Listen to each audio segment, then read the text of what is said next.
Tuhan firman-Mu ajaib, kekal meski gunung menghilang. Tiada huruf yang gagal, tak terpatahkan siasat. Hidup seperti-Mu ya Allah, lebih dari emas. Aku bersaksi kitab-Mu, kitab yang suci. Mendengarkan firman-Mu, hibur hati yang luka. Terangilah langkahku kemanapun ku pergi. Biarkanlah firman-Mu berkuasa atasku. Ubahkanku, bebaskanku, ku mau menyenangkan-Mu. Tuhan firman-Mu ajaib, kekal meski gunungnya. Ubah dan bebaskan aku, mau menyenangkan-Mu. Salam jumpa pemirsa terkasih, saya menyambut Anda sekalian dimanapun Anda berada. Dalam episode yang terbaru, program studi harian kita, Semua Kitab Suci. Kita masih mempelajari Kitab Amsal, kitab puisi ketiga dalam Perjanjian Lama. Kita telah sampai di pasal 10, dan di episode terakhir ini kita telah menyelesaikan pasal 9, di mana kami telah membicarakan tentang dua sekolah, sekolah hikmat dan sekolah kebodohan. Akhir dari sekolah hikmat adalah kehidupan. Akhir dari sekolah kebodohan adalah kematian. Dan kita telah tahu bahwa sekolah hikmat adalah pesan Injil. Orang yang datang pada Kristus, orang yang datang kepada Kristus, yang menerima Kristus sebagai juru selamat secara pribadi, dosa-dosanya diampuni dan dia memperoleh hidup yang kekal. Tetapi siapa yang menolak karya Kristus di kayu salib, ia akan mati dalam kematian kekal. Untuk memulai, izinkan saya untuk menyambut tamu kehormatan di studio, para hamba Tuhan. Saudara Esam Khalil, selamat datang. Selamat datang. Saudara Faiz Fuad, selamat Selamat datang. Kami juga menyambut hadirin di studio, selamat datang. Dr. Faiz, karena kita sudah sampai di pasal 10, sebelum kita mulai mempelajarinya, kami perlu untuk Anda memberitahu kami gambaran tentang pasal 10. Pasal 10 adalah awal dari bagian kedua dari kitab Amsal. Bagian pertama dari pasal 1 sampai dengan pasal 9. Dan itu adalah topik terintegrasi yang tidak mengambil bentuk Amsal. Tapi itu adalah topik yang terintegrasi perbedaan antara hikmat dan kebodohan. Itulah bagian pertama, yaitu dari pasal 1 sampai pasal 9. Bagian kedua dimulai dengan pasal yang ke-10 dari kitab Amsal, dimulai dari pasal 10 sampai akhir pasal 31. Dan bagian ini adalah bagian besar yang dapat kita bagi menjadi 3 bagian. Mulai dari pasal 10 sampai akhir pasal yang ke-24. Ini adalah Amsal-Amsal yang Salomo tulis, ia tinggalkan dalam bentuk tulisan. Dan ia mengumpulkannya. Dari pasal 25 sampai pasal yang ke-29, ini adalah Amsal-Amsal yang Salomo telah ucapkan tetapi tidak dikumpulkan. Hizkia dan orang-orangnya yang mengumpulkannya. Pasal 30 itu adalah bagian terpisah yang Agur putra Yakeh ucapkan kepada mereka. Dan ini tentang ramalan dari 7 terdiri dari 4 bagian. Pasal 31, kata-kata Raja Lemuel, perkataan yang diajarkan ibunya kepadanya. Dan kemungkinan besar Lemuel juga Salomo. Tetapi ini bukan kata-katanya, tapi percakapan ini diajarkan oleh ibunya yang adalah Batseba. Baik, kita sekarang di pasal 10 yang merupakan awal dari bagian yang kedua. Dari kitab Amsal, saya akan membaca 10 ayat pertama, kemudian kembali untuk memberi pertanyaan. Amsal Salomo. Anak yang bijak mendatangkan sukacita kepada ayahnya, tetapi anak yang bebal adalah kedukaan bagi ibunya. Harta benda yang diperoleh dengan kefasikan tidak berguna, tetapi kebenaran menyelamatkan orang dari maut. Tuhan tidak membiarkan orang benar menderita kelaparan, tetapi keinginan orang fasik ditolaknya. Tangan yang lamban membuat miskin, tetapi tangan orang rajin menjadikan kaya. Siapa mengumpulkan pada musim panas, ia berakal budi. Siapa tidur pada waktu panen membuat malu. Berkat ada di atas kepala orang benar, tetapi mulut orang fasik menyembunyikan kelaliman. Kenangan kepada orang benar mendatangkan berkat, tetapi nama orang fasik menjadi busuk. Siapa bijak hati memperhatikan perintah-perintah, tetapi siapa bodoh bicaranya akan jatuh. Siapa bersih kelakuannya aman jalannya, tetapi siapa berliku-liku jalannya akan diketahui. Siapa mengedipkan mata menyebabkan kesusahan. Siapa bodoh bicaranya akan jatuh. Dr. Faiz, ayat dari 1 sampai 10 memberi kita paradoks antara anak bijak dan anak bodoh yang mendatangkan aib. Mohon berikan pencerahan atas kata-kata ini. Sebenarnya paradoks antara anak bijak dan anak bodoh, atau antara orang benar dan orang jahat, adalah paradoks yang berlanjut setidaknya sepanjang 5 pasal. 5 pasal atau bahkan 6 pasal bisa sampai pasal 15. Kita dapat memberikan judul umum perbedaan antara orang bijak dan orang bodoh atau orang jahat. Itu sebabnya semua ayat mengambil bentuk amsal yang terdiri dari 2 bagian. Bagian pertama bicara tentang orang bijak, Dan bagian kedua berbicara tentang orang bodoh. Dan inilah gambaran Amsal. Puisi Ibrani terdiri dari setiap ayat terdiri dari 2 bagian. Dan terkadang kemungkinan besar itu mengambil bentuk yang berlawanan satu sama lain, paralelisme kontradiktif, sesuatu yang bertentangan dengan yang lain. Itu sebabnya di pasal 10 khususnya kita menemukan bahwa penyebutan orang benar atau kata orang benar diulang berkali-kali, setidaknya 13 kali. Orang benar adalah anak bijaksana, putra bijaksana yang menyenangkan hati ayahnya. Dan apa yang membuat ayahnya senang dengannya? Karena ayahnya melihat dalam dirinya hal-hal yang menyenangkan hatinya. Jadi ia melihat dia dalam pekerjaannya, ia rajin dalam pekerjaannya, ia melihat dalam perilakunya, dia berjalan dengan integritas. Itu sebabnya kita membaca berkali-kali, 2 kali tentang mulut orang benar, 2 kali tentang bibir orang benar, dan sekali tentang lidah orang benar. Percakapan orang benar menyenangkan bapaknya. Benar, ya. Sebelum meninggalkan bagian ini, di sini pembicaranya adalah tentang anak yang berhikmat dan anak yang bodoh. Saya akan meninggalkan anak yang berhikmat, Ya. entah itu Salomo ataupun bukan Salomo, dan beralih kepada sang putra tunggal, yaitu Tuhan Yesus. Ya. Anda menunjukkan bahwa pembicaraan di sini adalah tentang anak yang berhikmat dalam percakapannya, dalam karya dan perilakunya. Bagaimana Kristus, anak yang berhikmat dalam pembicaraannya, dalam perilaku dan pekerjaannya di mata Bapa? Bagaimana Bapa memandangnya? Nah, dalam setiap firman yang diucapkan oleh Tuhan Yesus Kristus, dalam setiap langkah yang diambilnya, dalam setiap pekerjaan yang dia tangani, Bapa biasa mencium sukacita dan aroma yang menyenangkan darinya. Dan ini dibuktikan oleh langit yang terbuka, Roh Kudus yang tinggal di atasnya seperti burung merpati, dan suara Bapa dari surga yang mengatakan, inilah anakku yang kukasihi, kepadanya lah aku berkenan. Kesaksian berulang tentang Kristus jumlahnya 7 kali dalam firman Allah. 3 kali tentang baptisan, 3 kali tentang peristiwa transfigurasi atau Yesus berubah rupa, dan sekali Rasul Petrus menulis dalam surat keduanya pasal 1, kesaksian inilah anakku yang kukasihi, kepadanya lah aku berkenan. Kesukaan sempurna Bapa terhadap anaknya yang memuliakan dia di bumi. Benar. Oleh karena itu, putra tunggal terkasih yang berhikmat adalah Tuhan Yesus Kristus. Saudara Esam Tetapi dalam juga ayat, katakanlah Allah sebagai Bapa kita sedang menunggu untuk melihat dalam diri kita contoh yang sama ini. benar. Sebagaimana Kristus hidup sesuai perkataannya dan dalam tindakan dan perilakunya, dan jika kamu menyebutnya Bapa, yaitu dia yang tanpa memandang muka menghakimi, saya harus jalani hidup dengan cara seperti ini. Tapi bisakah saya dalam praktiknya hidup seperti Kristus? Seringkali kita juga berkata dalam kehidupan nyata, orang muda atau bahkan bukan orang muda. Mereka berkata, itu Kristus. Saya katakan Kristus akan melakukan itu di dalam situasi ini. Apakah Alkitab mengatakan kita memiliki potensi hidup seperti Kristus? Kita punya potensi untuk hidup seperti Kristus karena ia yang memberikannya pada kita. Sangat sederhana, ia ingin kita mencapai tingkat tetapi Kristus hidup di dalam aku. Ia ingin saya mencapai bahwa bukan lagi aku yang hidup, tapi Kristus hidup di dalamku. Dan kuasa Roh Kudus yang diberikan kepada saya sebagai orang percaya, memberi saya hak dan memampukan saya hidup seperti itu. Jadi saya telah memperoleh hidup yang kekal, kehidupan Allah, dan Roh Benar. Kudus telah berdiam dalam saya karena Benar. kuasa ilahinya telah menganugerahkan kepada kita segala sesuatu yang berguna untuk hidup saleh. Jadi kita juga dapat hidup seperti Kristus hidup. Namun saya ingin katakan, saya takut kepada mereka yang berkata itu Kristus. Ia memang unik dan jarak antara dia dan kita bila diukur adalah 2000 hasta. Seperti simbol dalam perjanjian lama. Tapi yang ingin saya katakan adalah jarak ini tidak berarti bahwa saya akan tinggal di rumah saya dan mengatakan bahwa saya akan hidup seperti itu karena inilah Kristus. Tidak, saya tahu bahwa saya akan mencapai status kesempurnaan penuh. Tidak sekarang, namun sampai dengan saya mencapai ini, setiap hari saya ingin menjadi lebih baik. Saya ingin setiap hari semakin dekat dengannya, jadi saya harus letakkan target ini di depan saya bahwa Kristus akan nyata dalam saya, sampai rupa Kristus menjadi nyata dalam kamu. Itulah perjuangan Paulus. Apa artinya?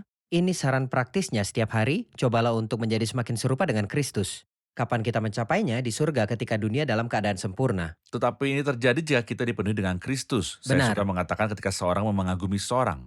Misalnya ketika seorang pria muda mengagumi seorang pemain sepak bola atau ketika seorang gadis mengagumi seorang penyiar. Jadi si gadis suka melihatnya dan si pria suka melihatnya. Dan mereka suka Dia meniru bahkan meniru caranya cara berjalan. dia berjalan, berpakaian, gaya rambutnya. Saya pikir tidak ada yang pantas dikagumi kecuali satu orang, itu adalah Tuhan Yesus Kristus. Jadi jika kita mengagumi dia dan mengutip reaksi-reaksinya dan melihat bagaimana dia berperilaku, Kristus akan terbentuk dalam diri kita. jadi Roh Kudus akan mengerjakan proses perubahan dalam diri kita dan kita semua mencerminkan kemuliaan Tuhan dengan muka yang tidak terselubung. Maka kita diubah menjadi serupa dengan gambarnya dalam kemuliaan yang semakin besar, sebuah proses di mana Roh Kudus bekerja dalam kita. Baik, kita akan rehat sejenak dan akan segera kembali.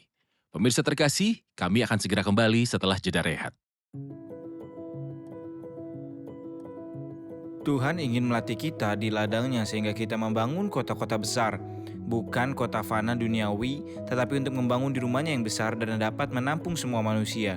Itulah sebabnya kita perlu belajar dari Dia di sekolahnya yang mengajar kita semua yang kita butuhkan.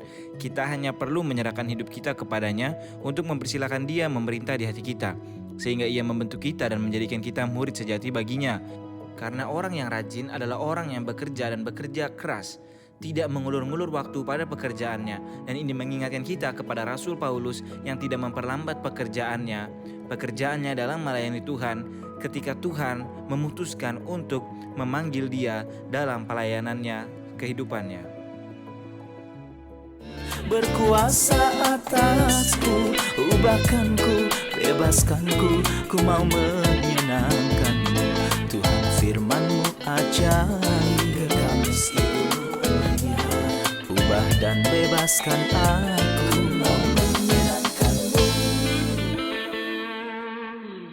Kami telah kembali pemirsa terkasih untuk melanjutkan studi kita di pasal 10 dari kitab Amsal. Saudara Esam, di ayat 5 ada ceramah mengenai putra yang bijak dan musim panas. Anda telah menunjukkan di salah satu episode tentang musim panas dan semut yang mengumpulkan makanannya di musim panas. Mohon jelaskan hal bersiap-siap, bagaimana anak yang bijak bersiap-siap di musim panas? Izinkan saya kembali ke ayat 4 karena Silakan. kedua ayat ini terhubung satu sama lain. Orang bijak berkata tangan yang lamban membuat miskin, tapi tangan orang rajin menjadikan kaya. Adakah ketekunan dalam kekristenan? Tentu itu bukan untuk para pemalas. Jangan sampai seseorang berpikir, saya dituntut untuk percaya pada Kristus, setelah itu tidak ada yang perlu untuk saya lakukan. Perbarui dan istirahat. Diperbarui lalu beristirahat. Sebaliknya, apakah kehidupan kekristenan adalah pertempuran? Ya. Apa saya mendapat keselamatan dari Kristus? Ya. Sejak detik pertama saya menerima Kristus, ketekunan dan perjuangan saya pun dimulai. Topik musim panas di sini dia hubungkan dengan sesuatu yang lain. Siapa mengumpulkan pada musim panas, ia berakal budi. Siapa tidur pada waktu panen, membuat malu. Ia ingin katakan, musim panas adalah waktu panen, itu adalah kesempatan. Kesempatan bahwa manusia harus memperjuangkan untuk dirinya sendiri. Ada banyak peluang yang hilang dari kita. Yang terbesar adalah kehilangan kesempatan keselamatan jiwanya. Baik. Karena musim panas terhubung dengan peluang panen, dalam Yeremia sudah lewat musim menuai, sudah berakhir musim kemarau, tapi kita belum diselamatkan juga. Tapi dikatakan bahkan jika musim panas berakhir dan panen berakhir, kita diselamatkan oleh karya Kristus.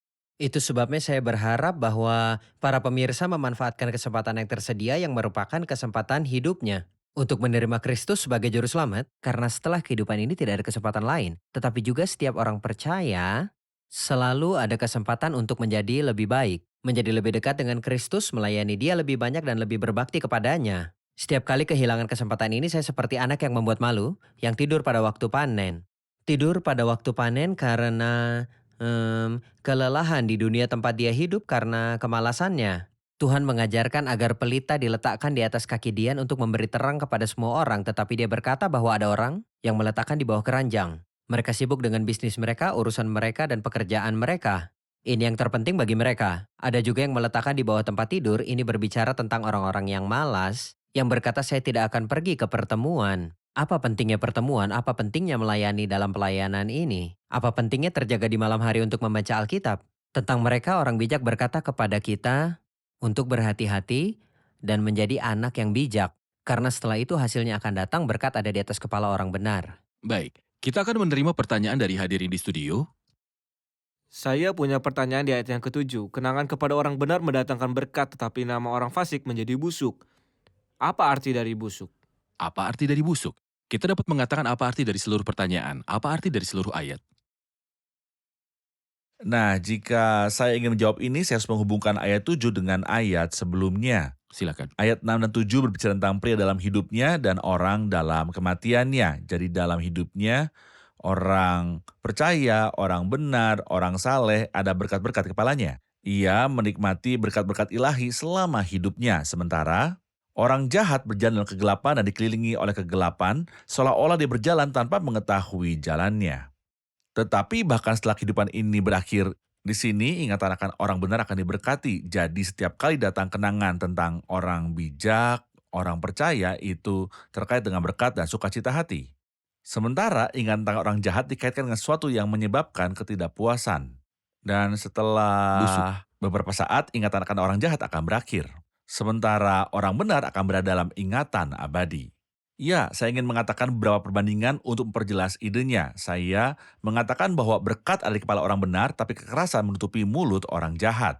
Ya, saya ingat ketika Paulus berdiri untuk dihakimi di hadapan Felix dan di hadapan Agripa, saya membayangkan bagaimana Paulus diberkati, ia tenang dan ia memiliki kedamaian. Dan keyakinan dan ia tidak takut, ia tidak takut. Ia menikmati berkat ini meskipun ia adalah tawanan. Sementara pada saat yang sama, orang-orang jahat, Felix dan Agripa, ketakutan meskipun mereka adalah hakim. Dan setelah kehidupan ini berakhir, orang benar itu akan diingat selama-lamanya dan ia dikaitkan dengan berkat. Saya juga ingat Kain dan Habel. Setiap kali Habel disebutkan, ia yang mati masih berbicara dan ia memberi kita pelajaran. Habel dikaitkan dengan hal baik yang telah dilakukannya. Sementara setiap Kain disebutkan ia terhubung dengan kejahatannya dan bahwa ia membunuh saudaranya. Dan bahwa ia kurang ajar terhadap Allah. Jadi nama Habel tak terhubung dengan berkat bahkan setelah kematiannya. Sementara setelah kematian Kain, namanya tetap terhubung dengan rasa tidak puas. Dan terhubung dengan sesuatu yang mengingatkan kita akan kejahatan yang dia lakukan. Ada juga dua karakter lain, Sarah dan istri Lot. Anda tahu setiap kali nama Sarah disebutkan bagaimana orang-orang memandangnya dan bagaimana mereka mendengarkannya. Sarah istri Abraham, Dia dikaitkan dengan sikap tunduknya penundukan kepada diri, suaminya dan ketaatan, kasih, dan layanan khusus. Tetapi istri Lot yang Tuhan firmankan, ingatlah istri Lot. dengan kurangnya iman dan tidak percaya. Benar. Saudara Esam dalam bagian yang lain dimulai dari ayat 11, ia berbicara kepada kita juga tentang perbandingan antara orang yang memiliki pemahaman dan orang bodoh. Tapi kita perlu beberapa contoh, jika ada tokoh-tokoh dalam Alkitab di mana ayat-ayat ini digenapi. Dalam ayat 13, hikmat ditemukan di bibir orang yang memiliki pengertian, tetapi sebuah tongkat adalah untuk punggungnya yang tidak memiliki pengertian. Tongkat berarti hukuman. Tongkat itu adalah hukuman, hasil buruk bagi punggungnya yang tidak memiliki pemahaman. Saya dapat tempatkan Salomo dan Rehabeam anaknya sebagai dua contoh di sini. Iya. Sederhana karena pembicaraan Salomo, seorang wanita datang dari ujung dunia untuk mendengarnya. Hanya untuk mendengar pembicaraan yang dia katakan. Hasilnya hikmat ditemukan di bibir Salomo yang memiliki pengertian. Adapun orang yang tidak mengerti, sayangnya adalah putranya. Hikmat tidak diwariskan. Hikmat itu keputusan yang harus saya buat untuk menjadi berhikmat. Jadi putranya tidak memiliki pengertian dengan kata-kata dari mulutnya, dengan perkataan yang singkat kehilangan 83% dari kerajaannya.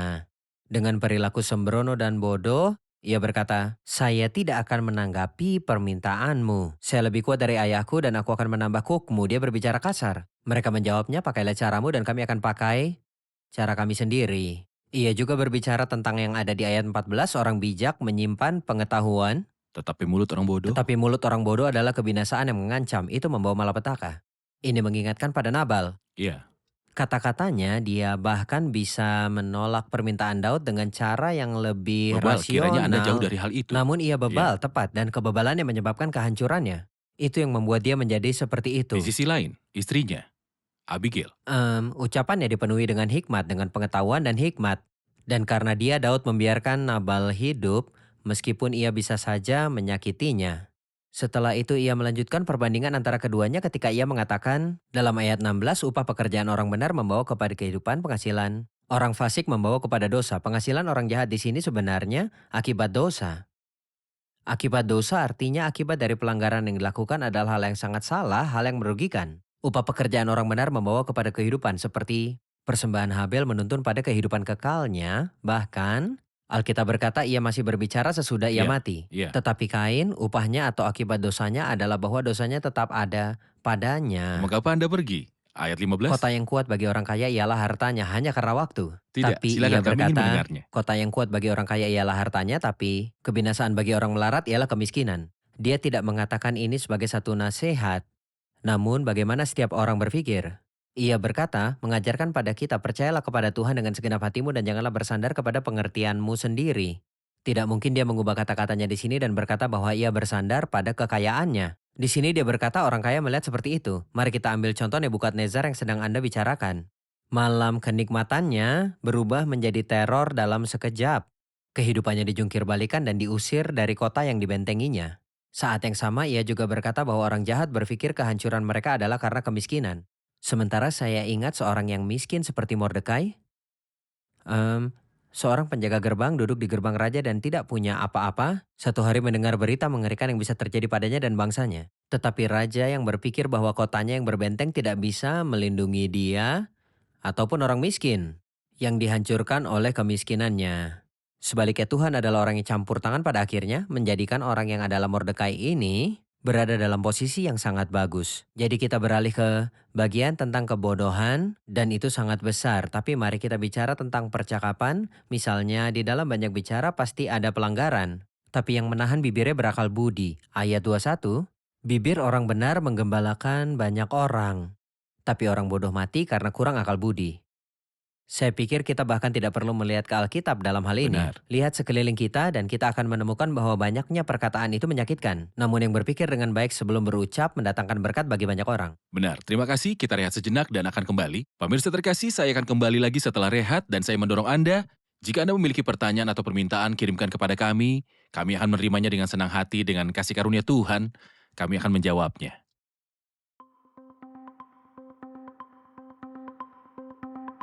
Alkitab adalah makanan saya, kepuasan saya, sukacita saya, dan kenikmatan saya. Pada hari ketika saya tidak membaca Alkitab, akhirnya saya menemukan diri saya merasa tidaklah bahagia.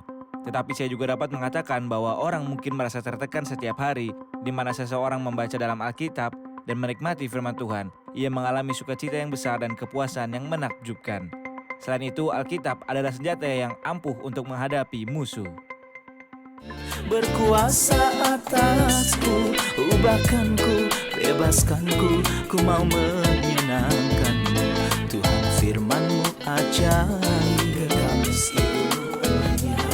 Ubah dan bebaskan aku, mau menyenangkanmu.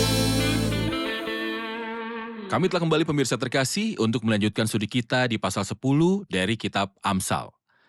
Dr. Hoyes, dalam ayat ke-22, firman dalam Alkitab berkata, berkat Tuhanlah yang menjadikan kaya, susah payah tidak akan menambahinya. Saya bertanya-tanya, apa yang Anda lihat dalam kata-kata ini? Saya melihat di dalam diri mereka bahwa orang percaya yang percaya janji Tuhan dan mohon pada Tuhan untuk membuatnya menikmati apa yang telah ia janjikan. Merasa bahwa ia kaya dan ia tidak takut dan ia akan bersukacita di waktu yang akan datang. Misal pada hari-hari harga tinggi dan hari-hari sulit, apakah orang percaya berpegang pada janji Tuhan bahwa Tuhan adalah gembalaku, takkan kekurangan aku. Dan apakah orang percaya itu berpegang pada janji Tuhan sehingga mudah merenak kelaparan, tapi orang yang mencari Tuhan tidak kekurangan suatu pun yang baik.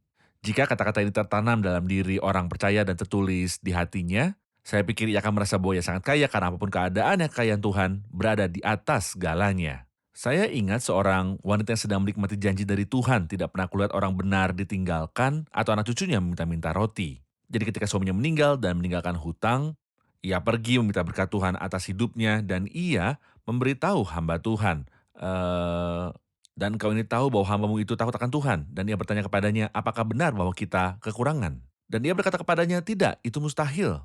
Karena janji Tuhan harus digenapi, itu sebabnya ia merasa bahwa ia sangat kaya dan hutangnya lunas. Dan sisa uang dari penjualan minyak tidak hanya melunasi hutangnya, tapi juga ada cukup untuk melanjutkan hidup. Jadi berkat Tuhanlah yang menjadikan kaya.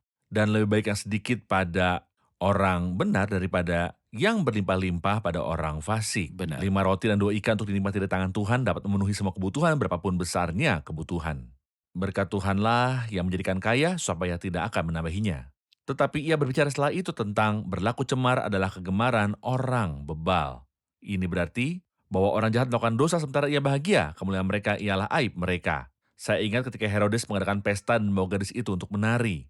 Dan dia sangat senang dengannya sampai-sampai ia mengatakan padanya di depan semua tamu ia akan menyerahkan hingga setengahnya dari kerajaannya. Untuk apa? Untuk apa semua ini? Dan ketika ia minta kepala Yohanes Pembaptis, ia mengabulkan seolah ini adalah hal yang sangat sederhana. Dan ketika Belsazar minum anggur dengan perabot-perabot bait suci, seolah-olah ia melakukan sesuatu yang baik dan menyenangkan, sementara ia kurang ajar kepada Tuhan dan ia tidak tahu bahwa malam ini akan menjadi bencana. Bencana akan terjadi. Tetapi orang yang berpengertian memiliki hikmat, orang yang memiliki pengertian berperilaku bijaksana.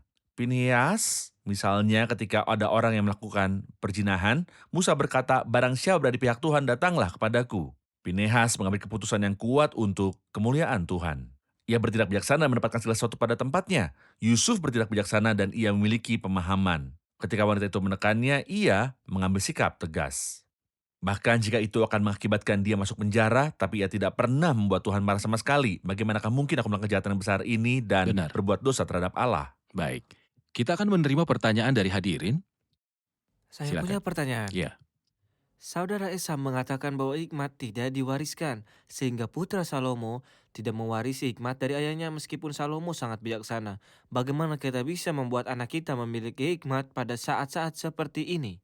Baik, jika hikmat tidak dapat diwariskan, bagaimana kita dapat membantu anak-anak untuk selaras dengan hikmat? Sebenarnya ketika anak-anak melihat kita membuat keputusan yang bijak, dan mereka lihat kita benar-benar hidup dengan bijaksana, dan menjelaskan prinsip hikmat ini kepada mereka, namun pertama-tama kita harus hidup bijak di depan mereka. Karena belajar dari Rehabeam, saya pikir yang membuatnya menjauh dari hikmat adalah tahun-tahun terakhir Salomo.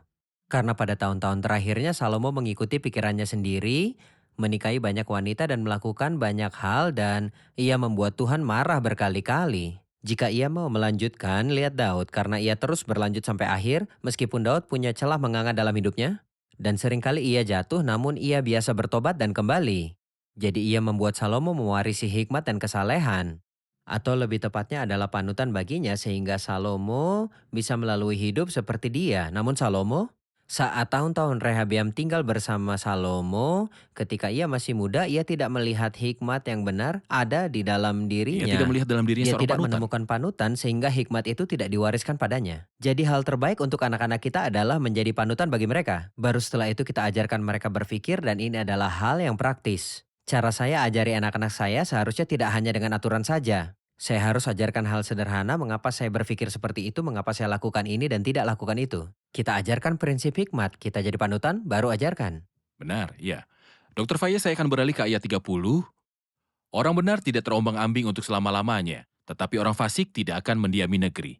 Apa yang Anda lihat di dalamnya mengenai akhir dari orang jahat dan orang benar? Ayat ini mengingatkan saya akan perkataan Tuhan kepada dua saudari di Betania, akulah kebangkitan dan hidup. Barang siapa percaya kepadaku, ia akan hidup walaupun ia sudah mati. Bahkan jika hidup orang percaya berakhir, saya bilang hidup orang percaya berakhir. Ini adalah awal yang sejati, dimulai pada akhir kehidupan di bumi. Orang benar tidak terombang-ambing itu selama-lamanya karena kekalahan yang tak berkesudahan menanti orang percaya, di mana ia akan menikmati kepenuhan hidup kekal yang merupakan jenis yang sama dengan kehidupan Allah. Namun sayangnya kehidupan orang jahat akan berakhir dan semua harapannya ada dalam hal-hal duniawi. Sayangnya pada akhir hidupnya ia akan kehilangan semua hubungannya dengan bumi, di mana ia telah menaruh harapannya. Dan ia akan menghabiskan kekalahan di lautan api yang menyala-nyala dengan belerang. Orang benar tidak terombang-ambing itu selama-lamanya, bahkan jika hidupnya di bumi berakhir. Sementara orang jahat tidak akan mendiami di bumi dan harapan mereka akan berakhir pada akhir kehidupan duniawi Mereka tidak akan mendiami negeri, mengingat mereka tidak memiliki berkat duniawi dalam perjanjian lama. Terima kasih, Tuhan memberkati. Kita akan dengarkan komentar dari hadirin di studio. Apa yang Anda pelajari dari episode ini? Itu membuat perbedaan besar bagi saya bahwa tingkat hikmat yang tinggi ini yang mungkin kita lihat di seluruh kitab Amsal. Saya dituntut untuk menjalankannya agar saya menjadi serupa dengan gambaran Tuhan Yesus yang adalah putra tunggal yang berada di pangkuan Bapa, yang berkenan kepada Bapa surgawi, dan saya memiliki potensi untuk hidup seperti itu melalui Roh Kudus yang memberi saya kuasa untuk menjalani kehidupan ini. Baik. Hikmat tidak diwariskan, dan kita harus menjadi panutan bagi anak-anak kita untuk mengajari mereka dan memberitahu mereka perbedaan antara benar dan salah, sehingga mereka dapat membedakan dalam hidup mereka dan menjadi berhikmat. Baik. Terima kasih, Tuhan berkati. Terima kasih para hamba Tuhan. Kita Tuhan lanjutkan berkati. diskusi di episode selanjutnya. Pemirsa terkasih, saya akan meninggalkan kata-kata terakhir dalam episode ini. Orang benar tidak terombang-ambing untuk selama-lamanya, tetapi orang fasik tidak akan mendiami negeri. Itu sebabnya pemirsa terkasih, saya ingin memberitahu, saya harap Anda termasuk di antara orang-orang benar yang berlindung dalam karya Kristus di kayu salib. Saya akan menjumpai Anda kembali di episode selanjutnya. Tuhan besertamu.